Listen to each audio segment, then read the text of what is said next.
साफ कहा कि हमें जिन भी लोगों से आमना सामना रिया का करवाना था वो हम करा चुके हैं। और दूसरी बड़ी बात है कि बाकी लोगों की भी एनसीबी रिमांड कल खत्म होने जा रही है, तो कल वो भी या तो उनको जमानत मिल जाएगी या फिर उनको जुडिशियल कस्टडी में भेज दिया जाएगा। इसलिए रिया चक्रवर्ती को हिरासत में लेने का कोई मतलब नहीं है और ये सोच समझकर एनसीबी ने फैसला किया है। हमारे दो संवाददाता इस वक्त एनसीबी ऑफिस के बाहर मौजूद हैं, दिनेश मौर्य और राजेश कुमार, और अतुल भाटिया भी हमारे साथ जुड़ गए हैं। दिनेश, अब 8 बजे कार्रवाई शुरू होगी, ये खबर आई है, यानी सिर्फ 2 मिनट बाकी हैं और सबमिशंस दिए जाएंगे इसमें एनसीबी की तरफ से, और उसके बाद फिर जमानत पर भी सुनवाई होगी।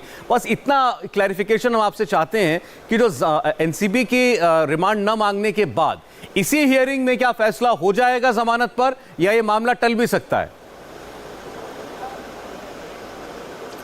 देखिए, ये जज के विवेक पर है कि पहले तो दोनों तरफ की पहली जो प्रायोरिटी है कि आज की जो हियरिंग है कस्टडी को लेकर, उस पर क्या बातचीत होती है, किस तरह से दलीलें रखती है। अब चूंकि साफ कर दिया है नारकोटिक्स कंट्रोल ब्यूरो ने कि वो रिमांड नहीं मांगने वाले, तो स्वाभाविक है जो आरोपी है उन्हें जो है जुडिशियल कस्टडी में भेज दिया जाएगा। और जैसे ही जुडिशियल कस्टडी में भेजा जाएगा तो पहले से जमानत के जो पेपर है वो तैयार कर रखे हुए उनकी लीगल टीम ने, तो जैसे ही जज अगर कहते हैं कि इन्हें जुडिशियल कस्टडी में भेज दिया जाए, उसके तुरंत बाद बेल एप्लीकेशन जो है वो मूव किया जाएगा रिया की लीगल टीम की तरफ से। उसके बाद बेल याचिका को लेकर फिर कितने समय तक दलीलें होती ये देखना अहम होगा। लेकिन उसमें और एक चीज़ है, अगर जज चाहे, अगर जज के भी विवेक पर है कि अगर वो आज ही इस बेल हियरिंग पर सुनवाई शुरू करते हैं तो उनके ऊपर निर्भर करती है, या फिर वो कल पर या परसों पर इसे टाल देते हैं, तो ये उन पर, ये जज पर सब कुछ निर्भर। लेकिन आज की पहली प्रक्रिया पे हम जाएंगे, जो अभी रिमांड कॉपी में कई सारी चीज़ें सामने आएंगी। क्या सतीश मान्य शिंदे जो उनके वकील है वो क्या कहते हैं, और जेसी के बाद क्या मूव होता है, उसके लिए हमें थोड़ा सा इंतजार करना होगा। देखिए, अब जो रिया चक्रवर्ती के लिए जो आगे के लिए कार्रवाई के लिए अर्जी जो है वो एनसीबी की तरफ से लगाई गई है, वो अब हमारे पास आ चुकी है। और अब हम दर्शकों को बताते हैं कि इसमें क्या लिखा हुआ है, हमारे रिपोर्टर्स भी इसको पढ़ रहे होंगे। अदालत के सामने ये अर्जी जो है वो एनसीबी की तरफ से लगाई जाएगी कि रिया चक्रवर्ती को 14 दिन की जुडिशियल कस्टडी में भेजा जाए। जी हां, तो अब अदालत के सामने ये कार्रवाई, ये कहा गया एनसीबी की तरफ से कि 14 दिन की जुडिशियल कस्टडी जो है वो रिया चक्रवर्ती को दी जाए। ये एनसीबी ने अब मांग की है अदालत के सामने। अब देखना होगा कि इसमें अदालत का रुख क्या रहता है। इसमें बाकी जितने भी आरोपियों को अब तक पकड़ा गया है सबका आमना सामना रिया से कराया गया, उनके बयानों में कहां रिया का जिक्र आया है ये बात भी सामने कही गई है। और ये इसमें खास बात लिखी गई है कि स्टेटमेंट के दौरान सैमुअल मिरांडा ने कहा कि वो ड्रग्स जो लाता था वो सुशांत सिंह राजपूत और रिया चक्रवर्ती के कहने पर लेकर आता था। ये सैमुअल मिरांडा ने अपने बयान में कहा है कि वो सुशांत सिंह राजपूत और रिया चक्रवर्ती के कहने पर ड्रग्स लाता था, और ये कहा है कि इससे जुड़े हुए जो वित्तीय मामले थे, यानी पैसे के लेन देन का जो मामला था, वो रिया चक्रवर्ती और सुशांत सिंह राजपूत दोनों देखा करते थे। तो इसमें सैमुअल मिरांडा ने अपने बयान में रिया और सुशांत सिंह राजपूत दोनों को बराबर का दोषी बताया है, चाहे वो ड्रग्स लाने के लिए कहने की बात हो या फिर उसके लिए पैसे लेने देने की बात हो। दीपेश सावंत ने भी अपने स्टेटमेंट में कहा है कि ड्रग्स लाने का आदेश या निर्देश उसे सुशांत सिंह राजपूत से मिलता था, और कई मौकों पर रिया चक्रवर्ती भी उसे कहती थी ड्रग्स लाने के लिए। और आगे वित्तीय लेन देन के मामले जैसे कि ड्रग्स खरीदना, यह भी सुशांत सिंह राजपूत और रिया चक्रवर्ती ही देखा करते थे। दीपेश सावंत ड्रग्स लेता था सैमुअल मिरांडा के साथ सुशांत सिंह राजपूत के लिए।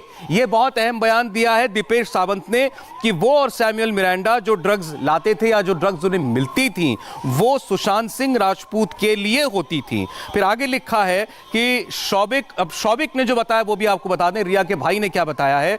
रिया के भाई ने बताया है कि वो अब्दुल बासित परिहार और कैजान इब्राहिम और जैद, इन तीनों से ड्रग्स की डिलीवरी को फैसिलिटेट करता था, यानी इनसे वो ड्रग्स लेता था और आगे भेजता था। ये डिलीवरीज जो होती थी ये सुशांत सिंह राजपूत के सहयोगी रिसीव करते थे, और हर डिलीवरी का पेमेंट हर डिलीवरी और उसका पेमेंट रिया चक्रवर्ती की कॉन्शियस नॉलेज, यानी रिया चक्रवर्ती की जानकारी में होता था। और कई बार पेमेंट और चॉइस ऑफ ड्रग, यानी पेमेंट के जो करनी है और कौन सी ड्रग लानी है, ये कंफर्म भी रिया चक्रवर्ती करती थी।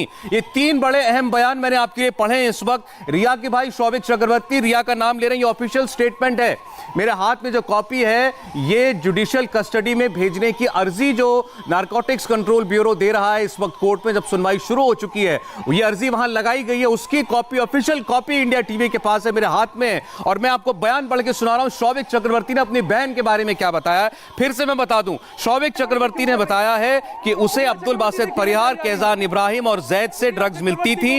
ये ड्रग्स वो सुशांत सिंह राजपूत के लिए लेता था, सुशांत सिंह राजपूत के सहयोगी को ये ड्रग्स देता था। हर डिलीवरी और हर पेमेंट रिया चक्रवर्ती की जानकारी में होती थी और कई बार पेमेंट और कौन सी ड्रग लेनी है इसकी कंफर्मेशन भी रिया चक्रवर्ती देती थी।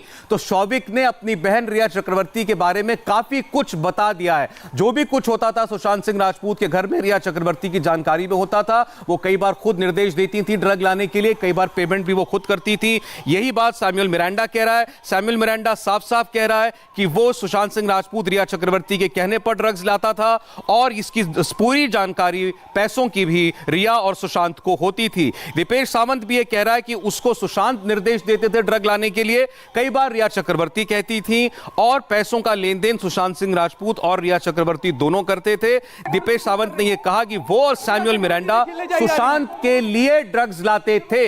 ये इन तीनों के बयान हैं।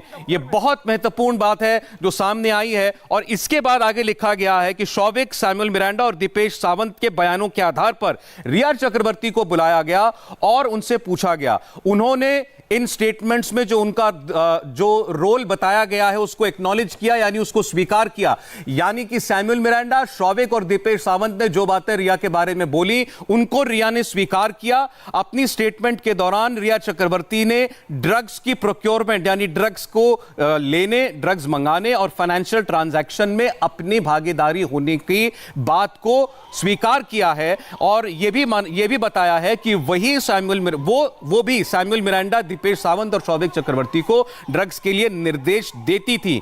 इस स्टेटमेंट से यह साफ है कि जो रिस्पोंडेंट है यानी कि रिया चक्रवर्ती वो एक ड्रग सिंडिकेट की एक्टिव मेंबर है। यह बहुत बड़ी बात जो है इस कॉपी में अंदर लिखी हुई है, इस अर्जी में लिखी है एनसीबी ने। उनका कहना है कि रिया चक्रवर्ती के बयानों से साफ है कि वो एक ड्रग सिंडिकेट की एक्टिव मेंबर है और ड्रग सप्लाई से जुड़ी हुई हैं।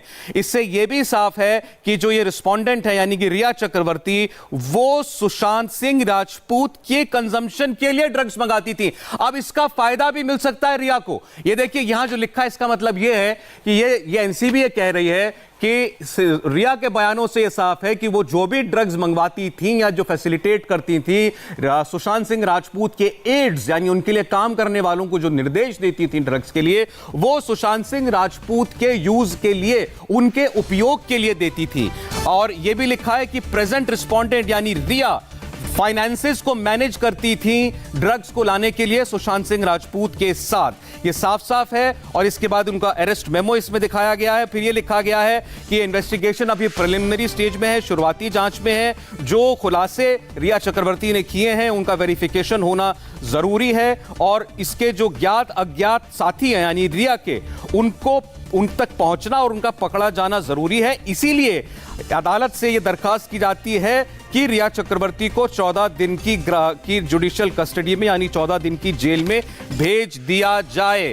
यह अपने आप में बहुत बड़ी बात है। हमने आपको 3 बड़े बयान, रिया चक्रवर्ती पर लगे इल्जाम और उसकी बिना पर नारकोटिक्स कंट्रोल ब्यूरो की मांग कि रिया चक्रवर्ती को 14 दिन की कस्टडी में भेजा जाए। ये आपको बताया। मैं फिर जो बहुत बड़े आरोप रिया चक्रवर्ती पर लगाए गए हैं और सुशांत सिंह राजपूत पर भी एनसीबी के द्वारा मैं फिर बता देता हूं आपको, जिसमें साफ साफ लिखा हुआ है कि शौविक चक्रवर्ती, सैमुअल मिरांडा, दीपेश सावंत के बयानों के आधार पर रिया चक्रवर्ती को हमने बुलाया और रिया चक्रवर्ती ने, इन लोगों ने जो बयान दिए थे और उसमें रिया के जो रोल बताया था उसको उन्होंने स्वीकार किया। पहली बात। दूसरी बात, रिया चक्रवर्ती ने अपनी स्टेटमेंट में यह माना है कि वो ड्रग्स को मंगाने में और उसके फाइनेंशियल ट्रांजैक्शन में एक्टिव मेंबर थी, उसको फैसिलिटेट करती थी। इसके अलावा उन्होंने कहा है कि वो सैमुअल मिरांडा, दीपेश सावंत, शौविक चक्रवर्ती को इस सिलसिले में निर्देश भी देती थी। इसलिए यह साफ है कि रिया चक्रवर्ती एक ड्रग सिंडिकेट की एक्टिव मेंबर है और ड्रग की सप्लाई से जुड़ी हुई हैं। इससे यह भी साफ होता है कि रिया चक्रवर्ती सुशांत सिंह राजपूत के लिए ड्रग्स मंगाती थी और ड्रग्स लाने के लिए जो पैसा का लेन देन होता था उसमें सुशांत सिंह राजपूत के साथ वो शामिल थी और इसीलिए उनके बयान के आधार पर कुछ और लोगों की पहचान और उनको पकड़ा जाना जरूरी है, इसलिए उनको 14 दिन की कस्टडी में भेजा जाए। तो ये बयान वो साफ साफ कह रहे हैं। इसमें केवल एक ऐसी बात सामने आई है जिससे ऐसा लगता है कि रिया चक्रवर्ती का ये बार बार कहना कि वो सुशांत सिंह राजपूत के लिए ये जो कर रही थी सुशांत के लिए कर रही थी। उन्होंने मुंबई पुलिस से अपनी शिकायत में भी ये कहा है कि सुशांत एक ड्रग एडिक्ट थे। सुशांत जब उनसे मिले उससे पहले से ड्रग्स का इस्तेमाल कर रहे थे और इसीलिए अगर उन्होंने उनको मना भी किया ड्रग्स लेने से, उनको कई बार पवना के फार्म हाउस में बिना ड्रग्स के रखा, लेकिन वो बहुत बेचैन हो जाते थे, अग्रेसिव हो जाते थे, इसीलिए ये सब उनको करना पड़ा था। ये बात वो लगातार अपनी स्टेटमेंट में कह रही है। तो एनसीबी इस बात पर एक लाइन इसमें जरूर ऐसी लिखी है कि रिया के बयानों से ये साफ होता है कि वो जो कुछ कर रही थी या वो जो ड्रग्स मंगा रही थी वो सुशांत के लिए मंगा रही थी, लेकिन रिया चक्रवर्ती का रोल ड्रग मंगाने के लिए सैमुअल मिरांडा, दीपेश सावंत, शौविक चक्रवर्ती तीनों को निर्देश देने में और उसके वित्तीय लेन देन में यानी पैसों के लेन देन में वो पूरी तरह भागीदार थी। ये रिया चक्रवर्ती ने स्वीकार कर लिया है, लेकिन इसमें रिया चक्रवर्ती के साथ साथ सुशांत सिंह राजपूत का नाम भी हर जगह लिया गया है। तो रिया पर जो है ये आरोप जो है ये लगाया गया है नारकोटिक्स कंट्रोल ब्यूरो की तरफ से। तो ये आपके सामने स्क्रीन पर जो मैं आपको पढ़ करके सुना रहा था, ये आपके सामने इस वक्त स्क्रीन पर उसकी कॉपी चल रही है और इसमें जो है शुरुआत में 2-3 पन्नों में वो पूरा किस तरीके से रिया चक्रवर्ती तक पहुंची एनसीबी उसका ब्यौरा दिया गया है। अब मैं जा रहा हूं अपने सहयोगियों के पास।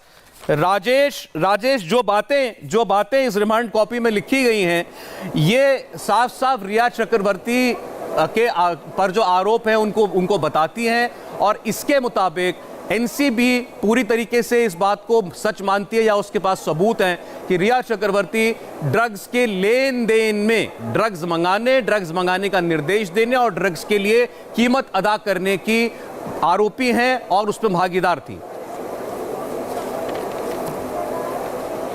बिल्कुल, जो 3 सबसे करीबी लोग हैं रिया चक्रवर्ती के, उनका भाई शौविक, सैमुअल मिरांडा और दीपेश, तीनों ने अपने बयान में साफ साफ कह दिया है कि रिया चक्रवर्ती के कहने पर ही, रिया चक्रवर्ती ही ड्रग का पेमेंट करती थी, रिया चक्रवर्ती के कहने पर ही वो पेडलर्स के संपर्क में थे और उनके कहने पर ही लगातार वो ड्रग्स जो है वो हासिल करते थे। और यही वजह है कि एनसीबी ने फिर रिया चक्रवर्ती को समन किया। फिर रिया ने भी कबूल किया कि हाँ वो पेडलर्स के संपर्क में थी, लेकिन वो सुशांत सिंह राजपूत के लिए ड्रग्स मंगवाती थी। ये बात वो बार बार अपने बयान में कहती रही और रिमांड कॉपी भी यही कहता है कि ड्रग सिंडिकेट की एक्टिव मेंबर है। ये बड़ी बात है, ड्रग सिंडिकेट के एक्टिव मेंबर है, यानी कि कई ड्रग पेडलर्स से संपर्क में हैं, कई ड्रग पेडलर्स के नाम लिए हैं। यही वजह है कि 14 दिन की कस्टडी मांगी जा रही है। क्यों मांगी जा रही है? कि वो जेल में रहे और जिनका वो नाम लिया है रिया चक्रवर्ती ने, उन पर दबिश डालकर एनसीबी उनको अपने गिरफ्त में ले। रिया चक्रवर्ती उनको अलर्ट ना कर पाए, उनको कोई इंफॉर्मेशन ना दे पाए कि आपका नाम हमने लिया है। यही वजह एनसीबी चाहती है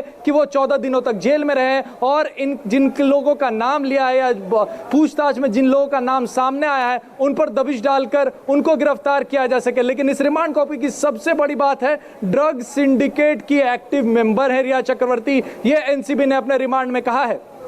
सौरभ, बिल्कुल ठीक, लेकिन इसमें साथ साथ राजेश जो ये जिक्र किया गया है कि ये सब कुछ रिया कर रही थी और रिया जो ड्रग्स मंगाती थी वो सुशांत सिंह राजपूत के इस्तेमाल के लिए मंगाती थी। क्या इसका फायदा उठाने की भी कोशिश रिया के वकील कर सकते हैं? इसका फायदा वो पहले से ही उठा रहे हैं, इस बात का जिक्र वो पहले से ही कर रहे हैं सौरभ, क्योंकि जब चैट सामने आ गए उसमें रिया जो है वो सीधे सीधे ये कहती हुई, ये बात करती हुई पाई गई कि ड्रग्स मंगवाए जा रहे हैं। उसी वक्त उन्होंने अपना डिफेंस तैयार कर लिया था, क्योंकि सुशांत सिंह राजपूत अब इस दुनिया में नहीं है, वो खुद को डिफेंड नहीं कर सकते, वो बता नहीं सकते कि ड्रग्स उनके कहने पर ही मंगवाए जा रहे थे। यही वजह है कि उन्होंने सारा दोष जो है वो सुशांत पे डाला है। लेकिन एनसीबी का केस मजबूत है, एनसीबी का केस मजबूत है। ड्रग पेडलर से जो पूछताछ होगी, साथ ही दीपेश सावंत और सैमुअल मिरांडा, शौविक से जो पूछताछ हुई उसमें कई और अहम तथ्य उनके पास है। रिमांड कॉपी में सारे तथ्य नहीं लिखती है जांच एजेंसियां, वही तथ्य लिखती है जो अदालत में जिनकी जरूरत होती है, रिमांड के लिए जरूरत होती है।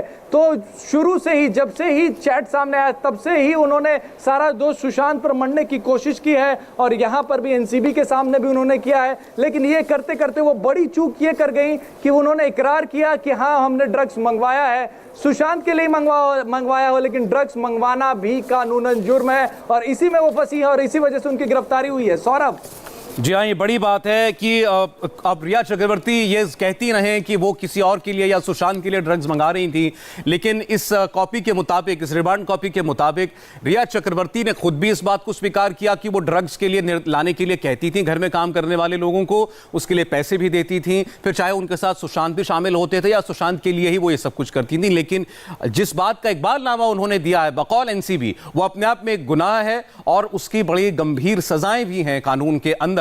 दिनेश मौर्य भी हैं हमारे साथ। दिनेश, अब ये बातें जो हमारे सामने आ गई हैं और जो आधार बताए हैं, और उसमें आखिरी पैराग्राफ में एनसीबी ये कह रही है कि हमें अभी रिया चक्रवर्ती से जुड़े हुए और अकम्प्लिसेस और आरोपियों की पहचान और उनको पकड़ना बाकी है, इसलिए इनको जुडिशियल कस्टडी दी जाए। इस बिना पर वो जेल भेजने की मांग करना चाहते हैं रिया चक्रवर्ती को। इसको आप कितनी मजबूत दलील समझते हैं?